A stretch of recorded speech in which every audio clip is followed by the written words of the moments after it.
Today is Earth Day, and what a better way to celebrate it than by talking about how the green revolution is practically just as much as a step backwards as coal energy. Now you may be shocked, but let me hit you with a little truth bomb, and it all starts from a resource that we call cobalt. Now, what is cobalt? Well, cobalt is used in several things like solar panels and electric vehicles, but their most prominent use in the green energy movement would be batteries. It's estimated that around 65 to 70% of all batteries on the market include cobalt, and that number only continues to go up. Now, why is that? Well, it's because it's a very effective resource in these batteries. It practically allows the batteries to go on for longer distances without, catching fire and freaking exploding. So I'd say that's pretty useful. But that's especially useful in batteries which are lithium-ion batteries. Now that gets us to our next point. So what's the problem with everything that I have said so far? Well, 80% of our current cobalt supply is being used in lithium-ion batteries.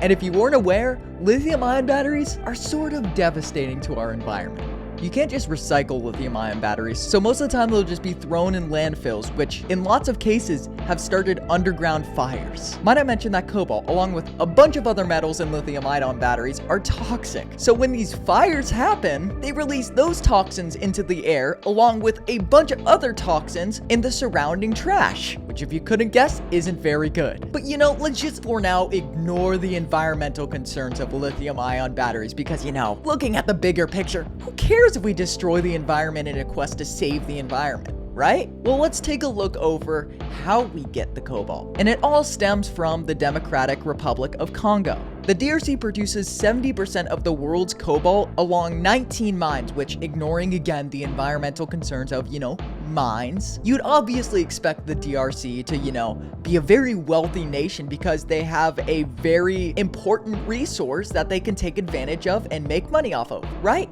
Of those 19 mines in the DRC, 15 of them are owned by your good old nation, China.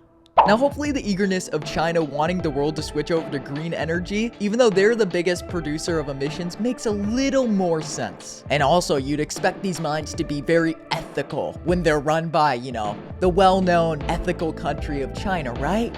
Of course you're wrong. I'm sure you would be shocked to find out these mines are intertwined in the whole blood diamond controversy, and they're using insane amounts of child labor. So let's just get this straight. The green energy movement isn't very green or humane.